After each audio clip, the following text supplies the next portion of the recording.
नमस्कार मित्रों। आज दूसरी बार दिन में लगातार, पहली बार ऐसा हुआ है जब मैं 2 बार लगातार वीडियो लेकर आया हूं। तो अब मुद्दे की बात पे आते हैं। दरअसल बात कुछ ऐसी है कि मोदी कैबिनेट यानी मोदी 2.0 की रिसफलिंग यानी कि कैबिनेट फेरबदल की कहानियां तो बहुत दिनों से मीडिया में चल रही है, लेकिन आज कुछ ज़्यादा जोर पकड़ लिया है और पकड़नी भी चाहिए, क्योंकि जेपी नड्डा साहब अभी हिमाचल दौरे पे हैं। उनके जाने के बाद 7 तारीख को या 8 को आफ्टरनून या फिर मॉर्निंग में या फिर इवनिंग में 7 से 8 के बीच में 110% रिशफल होना ही है, क्योंकि समय अब बिल्कुल नहीं है। क्योंकि वेस्ट बंगाल चुनाव के पहले अगर रिशफल होता तो शायद कुछ फायदा बीजेपी को और उसके साथी को मिल सकती थी, लेकिन अब कोई फायदा नहीं है रिशफल का। मतलब कि वेस्ट बंगाल के लिहाज से मैं बात कर रहा हूँ। अब रिशफल का जो फायदा होगा वो बीजेपी को या फिर उसके सहयोगी को, जैसे अनुप्रिया पटेल हुई, उन्हें वो अब होगा कहाँ, यूपी में, उत्तराखंड में बीजेपी को इसका होगा। पंजाब में कोई ऑप्शन ही नहीं है, क्योंकि वहाँ ऑलरेडी एक मंत्री बने पड़े हुए हैं। उसके अलावा मणिपुर, गोवा, यहाँ इलेक्शन है तो यहाँ कोई ज़्यादा दिख नहीं रहा है, क्योंकि वहाँ मंत्री बीजेपी मुझे नहीं लगता कोई चांस है बना सकती है।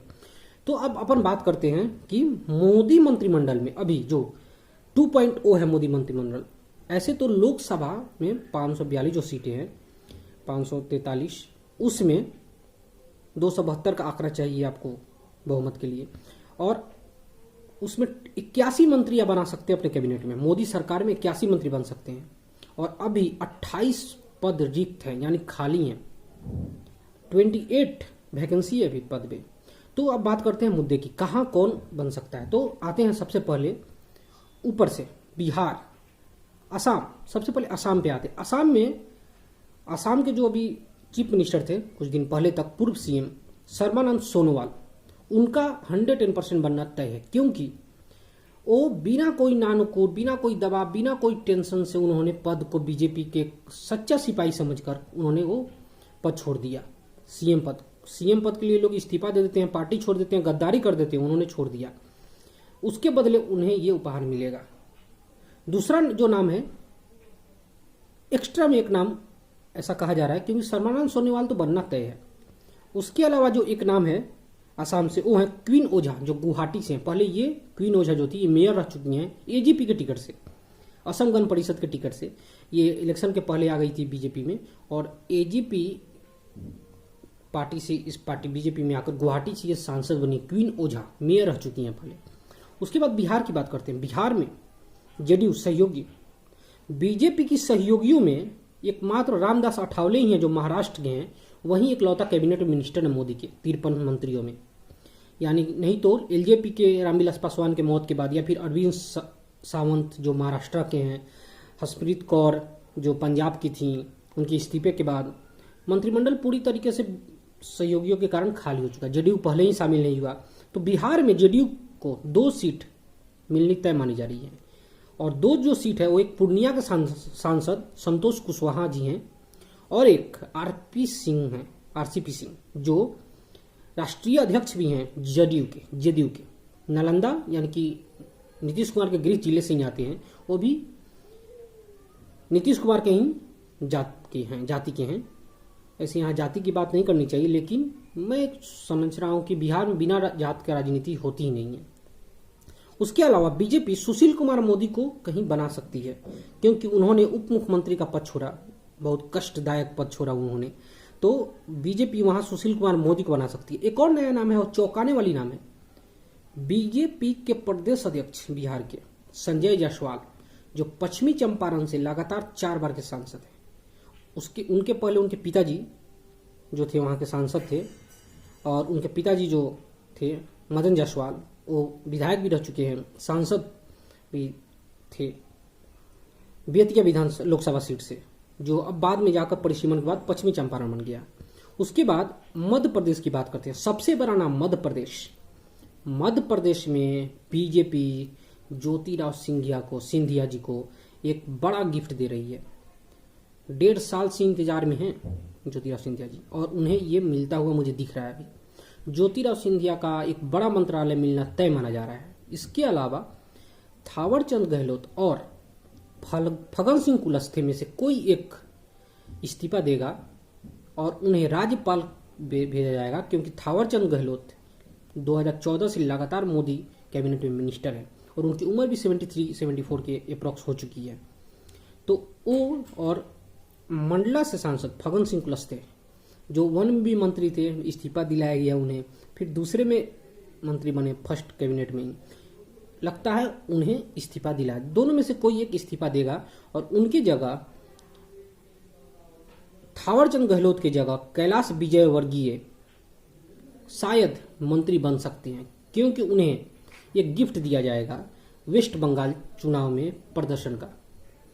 उसके अलावा कुलस्ते का, अगर फग्गन सिंह कुलस्ते अगर इस्तीफा देते हैं या उनसे लिया जाता है, तो उनके जगह राकेश सिंह, जबलपुर के सांसद, मंडला के जस्ट बगल में जबलपुर है, वहाँ के सांसद जो संगठन में बहुत काम किया है, उन्होंने बहुत अच्छा काम किया है उन्होंने, उन्हें मंत्री बनाया जा सकता है। उसके बाद बात करते हैं सबसे बड़ा स्टेट यूपी, उत्तर प्रदेश की। तो यूपी की बात करते हैं। यूपी जो सबसे बड़ा स्टेट 80 लोकसभा सीट है और वहाँ यूपी में अनुप्रिया पटेल का नाम तो आप 110% लिख कर रख लीजिए, क्योंकि अनुप्रिया पटेल जो हैं वो बीजेपी के लिए एक गेम चेंजर हैं यूपी में, और होंगी भी क्यों नहीं। वो इंसान जो अपने परिवार से बगावत कर अपनी पार्टी बनाया और उसने अपने दम पर इतना कुछ किया, वो पार्टी जिसकी अहमियत अमित शाह और मोदी दोनों समझते हैं। अमित शाह जो ऐसे इंसान है जो बिना अहमियत की राजनीति में किसी को वैल्यू तक नहीं दे, और वो अमित शाह अनुप्रिया पटेल से मिलते हैं।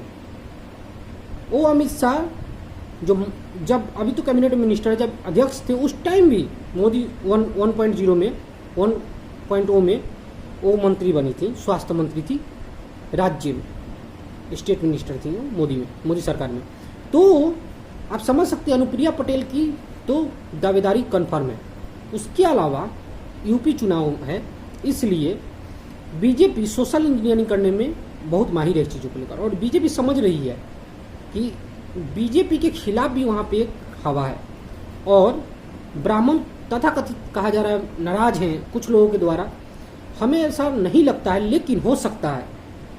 कहने के लिए तो लोग बोले थे वेस्ट बंगाल में बीजेपी जीत जाएगी, लेकिन हमने पहले भी बोला था ममता बनर्जी जीतेंगी, और आज फिर से बोल रहा हूँ यूपी में ब्राह्मण में नाराजगी हो सकती है, 0.11% हो सकती है, लेकिन ये सिर्फ कहने की बातें हैं कि नाराज है बीजेपी से ब्राह्मण समाज। हाँ, तो बात करते हैं यूपी में अनुप्रिया पटेल के बाद जो दूसरा बड़ा नाम है, रीता बहुगुणा जोशी का नाम है, जो इलाहाबाद से सांसद हैं।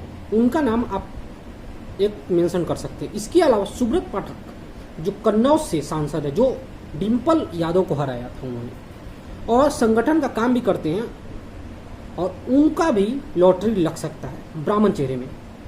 इसके अलावा वरुण गांधी का भी नाम है। वरुण गांधी का बनना भी लगभग तय माना जा रहा है, क्योंकि वरुण गांधी के बोल बदल गए हैं। जैसा 2017 से 2019 के बीच में वो जितना चलते थे, अब वो बहुत डाउन हो गए हैं। अब तो रोज एक कॉलम लिख रहे हैं पेपर में, न्यूज़पेपर में, और सारे के सारे बीजेपी के फेवर में लिखते हैं। और उनके माता जी को भी माननीय मेनका गांधी को भी मंत्री नहीं बनाया गया है। तो इसलिए इस बार इतना तो तय माना जा रहा है कि वरुण गांधी की भी दावेदारी तय मानी जा रही है।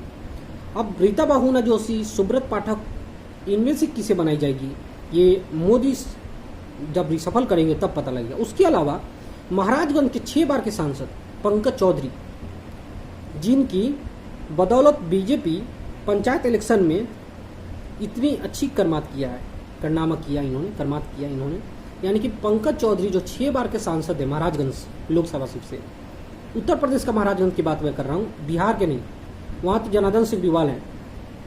तो महाराजगंज जो यूपी का महाराजगंज है, वहाँ से जो सांसद हैं हमारे पंकज चौधरी, उनका भी नाम इसमें आ रही। उसके अलावा कमलेश पासवान बांसगांव, जो पूर्वांचल का इलाका है, बांसगांव से कमलेश पासवान जो तीसरी बार के सांसद हैं, उनका भी नाम इसमें आ रहा है। इसके अलावा परवीन निषाद, संत कबीर नगर से सांसद जो निषाद पार्टी जो है, यानी कि संजय निषाद की पार्टी जो है निषाद पार्टी, उनका भी गठबंधन बीजेपी के साथ है, और वो डिप्टी सीएम की मांग कर रहे हैं। कुछ दिन में कहेंगे हमें सीएम ही बना दो। हक है उनका, मांग सकते हैं, समाज है उनकी, लेकिन इतना भी नहीं वो करना चाहिए जितना कि कोई आपको कुछ समझे ही नहीं। परवीन निषाद की कैबिनेट में या फिर मिनिस्ट्री में दावेदारी शायद हो सकती है और उन्हें मिले भी, नाम भी चल रहा है ऐसे मीडिया में, और हमें भी लगता है परवीन निषाद को शायद मिल सकता है, क्योंकि गोरखपुर में निषाद पार्टी को, संजय निषाद को गोरखपुर इलेक्शन से पहले तो कोई जानता नहीं था, या फिर परवीन निषाद को ही कौन जानता था, कोई नहीं जानता था।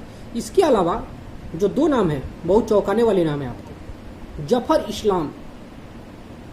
बीजेपी ने अभी अभी उनको, ज्योतिरादित्य सिंधिया को जब उन्होंने बीजेपी में शामिल कराया, कहा जाता है उनके दोस्ती के कारण ही आए ये, उसके बाद से इन्हें राज्यसभा भेजा यूपी से, और जफर इस्लाम को अल्पसंख्यक चेहरा बनाकर बीजेपी आगे करेगी, क्योंकि शाहनवाज हुसैन को ऑलरेडी वो कर चुकी है बिहार में। अब जफर इस्लाम को आगे कर बीजेपी यूपी में क्या साधना चाहती है, क्योंकि वेस्ट बंगाल के टाइम उन्होंने इन्हें राज्यसभा भेजा था, और इस बार अब देखते हैं क्या होता है। उसके अलावा एक और नाम है अनिल जैन। अनिल जैन को भी सुनने में आ रहा है कि उन्हें मंत्री बनाया जा सकता है। इसके अलावा एक और बड़ा नाम है शेड्यूल कास्ट से रिलेटेड, रामशंकर कठेरिया, जो मेंबर रह चुके हैं 2016 से 20 तक अध्यक्ष रहे थे एससी के। उन्हें, जो पहले आगरा से 2 बार के सांसद रह चुके हैं और अभी वो आगरा से इटवा आ चुके हैं और वहाँ से सांसद हैं, उन्हें भी मोदी 1.0 में भी वो मिनिस्टर थे, और उन्हें फिर से मिनिस्ट्री शायद मिल सकती है, क्योंकि ऐसी चेहरे हैं वो। इसके अलावा बात करते हैं महाराष्ट्र की। महाराष्ट्र में 3 बड़े नाम हैं। हिना गावित जो नंदुरबार से है, 9 बार के सांसद को हराकर सांसद बनी थी 2014 में, डॉक्टर हिना गावित। उन्हें इस बार शायद 90% चांस है उन्हें कैबिनेट में मिनिस्ट्री बनेगी, और एक महिला होने के नाते उनकी दावेदारी पक्की भी मानी जा रही है और पुख्ता भी है। उसके अलावा पंकजा मुंडे की हार के बाद शायद प्रीतमा मुंडे को एक मिनिस्ट्री मिल सकती है, क्योंकि ओबीसी का बड़ा चेहरा माना जाता है महाराष्ट्र में। और गोपीनाथ मुंडे की मौत के बाद बीजेपी की स्थिति वहाँ धीरे धीरे डाउन होती है, क्योंकि धनंजय मुंडे वहाँ पे आगे बढ़ते गए हैं और एनसीपी वहाँ पे अपने आप को फूल करके पूरे एग्रेसिव तरीके से आगे निकाल गई है। तो बीजेपी चाह रही है कि वो प्रीतमा मुंडे को कैबिनेट में मिनिस्टर बनाकर, यानी मोदी 2.0 में मिनिस्टर बनाकर कुछ उसकी भरपाई करे। ऐसे भी पंकजा मुंडे को बीजेपी ने एक बड़ा पद भी दे दिया है। उसके अलावा पूनम महाजन का एक नाम है, मुंबई नॉर्थ सेंट्रल से सांसद हैं और बड़ी हस्ती को हराया है उन्होंने।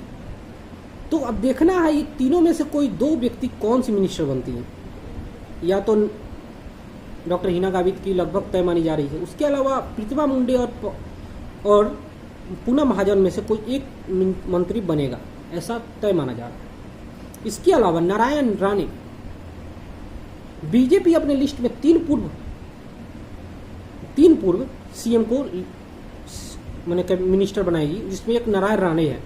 नारायण राणे के अलावा भूपेंद्र यादव का भी नाम चल रहा है इसमें, भूपेंद्र यादव जो संगठन में बहुत अच्छा काम किए हैं। उसके अलावा बात करते हैं उत्तराखंड में 2 नाम चल रहे हैं, एक अजय भट्ट जो नैनीताल उधमपुर नगर से लोकसभा के सांसद हैं और ब्राह्मण चेहरे हैं, ब्राह्मण नाराज दिख रहे हैं बीजेपी से। उसके अलावा तीरथ सिंह रावत TSR जो अभी अभी मुख्यमंत्री का पद छोड़कर आए हैं, उन्हें भी गढ़वाल क्षेत्र की भरपाई के लिए मिनिस्टर बनाने की बात कही जा रही है। इसके अलावा वेस्ट बंगाल सबसे बड़ी चीज सुनिए, वेस्ट बंगाल में जो है नॉर्थ वेस्ट बंगाल से बड़ा नाम है जगन्नाथ सरकार। उसके अलावा शांतनु ठाकुर, निशिक प्रमाणिक, और इसके अलावा लास्ट में एक नाम जो बचता है वो जॉन बर्ला को आप जानते हैं, जो एक अलग बंगाल बनाने की बात कर रहे थे। निशिक प्रमाणिक और जगन्नाथ सरकार और शांतनु ठाकुर, ये 3 नाम जो हैं इनकी बहुत ज़्यादा वो पकड़ लग रही है, क्योंकि शांतनु ठाकुर जो हैं वो जो कास्ट और जो उससे बिलोंग करते हैं उसकी पकड़ है, और वो बीजेपी को 2019 में वोट दिया था, 2022 का जो इलेक्शन हुआ 2021 का, उसमें भी उन्होंने वोट दिया उन्हें, तो इनकी ज़्यादा वो लग रही है। उसके अलावा जगन्नाथ सरकार जो हैं वो रानाघाट से लोकसभा का इलेक्शन जीत कर आए हैं, उन्हें भी शायद मंत्री बनाया जा सकता है। निशिक प्रमाणिक कुछ Bihar Lok Sabha seat number 1 West Bengal का, उनकी भी दावेदारी पक्की मानी जा रही है, क्योंकि वो विधानसभा का इलेक्शन जीते हुए थे और उन्होंने बहुत भारी हेवी वेट नेता को हराया था। वहाँ से इस्तीफा देकर वो लोकसभा में अभी हाजिर हैं। तो देखना अभी ये है कि वेस्ट बंगाल में किसे, एक और नाम गाहे बगाहे चल रही है, वो है दिनेश त्रिवेदी जी का। पूर्व रेल मंत्री, ममता के भरोसेमंद अर्जुन सिंह जी ने हराया था। अर्जुन सिंह जी ने दिनेश त्रिवेदी को हराया था और दिनेश त्रिवेदी का भी नाम चल रही है। अब दिनेश त्रिवेदी तो कोई सदन के सदस्य है नहीं, देखना है उन्हें अगर बनाया जाता है मंत्री तो किस सदन से जाते हैं, अब ये भी देखने की बात होगी, क्योंकि सर्बानंद सोनोवाल तो असम से जा सकते हैं, असम में एक सीट खाली है, लेकिन दिनेश त्रिवेदी को बनाई जाती है तो किस सदन में जाएंगे और किधर से जाएंगे, किस रास्ते से। इसके अलावा असम से जामयांग नामग्याल जो अपने भाषण देकर बहुत प्रचलित हुए थे, उसके अलावा यूटी का उन्होंने बहुत बड़ा मुद्दा उठाया था। लद्दाख यूटी का इलेक्शन हुआ था, वहाँ भी उन्होंने बीजेपी को अच्छी जीत दिलाई थी। अभी बीजेपी के अध्यक्ष भी हैं वो वहाँ पे लद्दाख में, तो उन्हें भी मंत्री पद की लिस्ट में जोड़ा जा रहा है। उसके अलावा हरियाणा में 2 नाम चल रहे हैं और वो 2 नाम है जो बहुत शॉकिंग, आप सुन लीजिएगा। जो 2 नाम एक सिरसा से हैं और एक हिसार से हैं। हिसार से जो है वीरेंद्र सिंह के बेटे ब्यूरोक्रेट जो अपना इस्तीफा देकर पद से लोकसभा इलेक्शन लड़ा, उन्होंने हेवीवेट नेता दुष्यंत चौटाला को हराया था। उन्हें मंत्री पद मिलना तय माना जा रहा है, क्योंकि जाट नेता हैं। वीरेंद्र सिंह को हटाया गया, वीरेंद्र सिंह का इस्तीफा दिया उन्होंने, उनके जगह इन्हें मंत्री बनाकर जाटों को साधा जाए। उसके अलावा सुनीता दुग्गल जो हिसार सिरसा से सांसद हैं, उन्हें भी मंत्री पद मिलनी तय मानी जा रही है। उसके बाद बात करते हैं, दिल्ली में 2 नाम चल रहे हैं, परवेश साहिब वर्मा जो साहिब वर्मा के बेटे हैं, और उसके अलावा एक और नाम है मीनाक्षी लेखी जो नई दिल्ली से लोकसभा की सांसद है। अब इन दोनों में से कोई एक नाम तय मानी जा रही है, क्योंकि डॉक्टर हर्षवर्धन जी पहले से ही मिनिस्टर हैं। राजस्थान में राहुल काशवा का नाम चल रहा है, जाट नेता हैं, युवा नेता हैं और चूरू से लोकसभा के सदस्य हैं दूसरी बार। उनका पूरा फैमिली ही लोकसभा, उनका पूरा फैमिली परिवार जो है वो बीजेपी का एकदम कर्मठ वो है। उनके पिता भी सांसद थे 4 बार, उनकी माता जी भी एमएलए थी, वो खुद 2 बार के सांसद हैं और उम्र भी अभी मात्र 40 साल की है, 40, 42, 44 साल की उम्र है उनकी।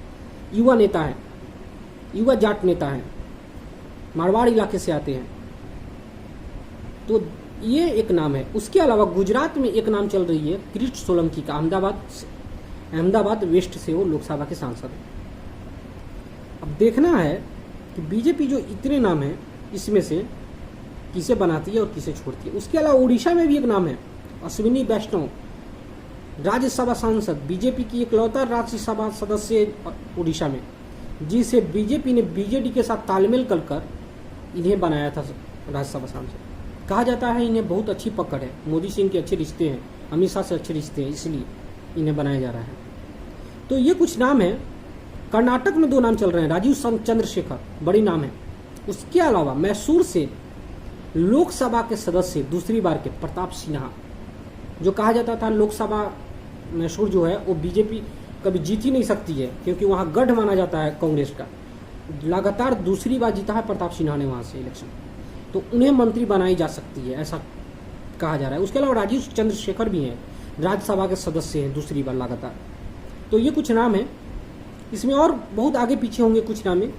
तब तक आप हमें मौका दीजिए, हमारे चैनल को सब्सक्राइब कीजिए। ये वीडियो थोड़ा लंबी हो गई क्योंकि नाम भी लंबी थी और हमने पूरी डिटेल से खोलकर बताया आपको, इसलिए वीडियो लंबी हो गई।